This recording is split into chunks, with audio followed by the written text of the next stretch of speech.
مسلم league نون نے جب بھی وہ حکومت میں آئی ہے، چاہے 97 میں ہم نے ویژن 2010 کے ذریعے کوشش کی کہ پاکستان کو اپر مڈل انکم کنٹری بنائیں، چاہے 2013 میں ویژن 2025 کے ذریعے کوشش کی، ہر دفعہ ہمارے سفر کو ڈسرپٹ کیا گیا۔ لیکن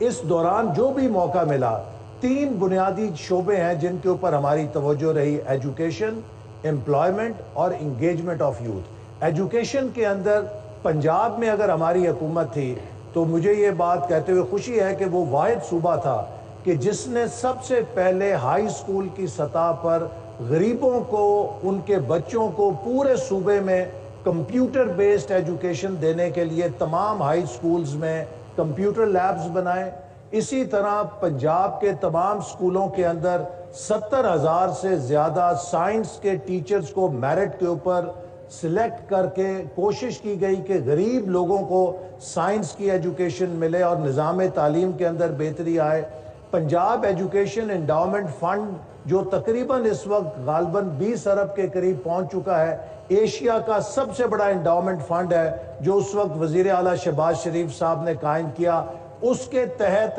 لاکھوں وہ بچے اور بچیاں جن کے پیرنٹس یا چھابڑی لگاتے ہیں یا گھروں میں کام کرتے ہیں، انہوں نے لمز جیسے اداروں میں، دنیا کی بہترین یونیورسٹی میں تعلیم حاصل کرنے کے اسکالرشپس لیے اور اپنی زندگی بدل دی۔ یہ وہ کامیابی ہے کہ جس سے آپ امپاور کریں غریب بچوں کو۔ ایک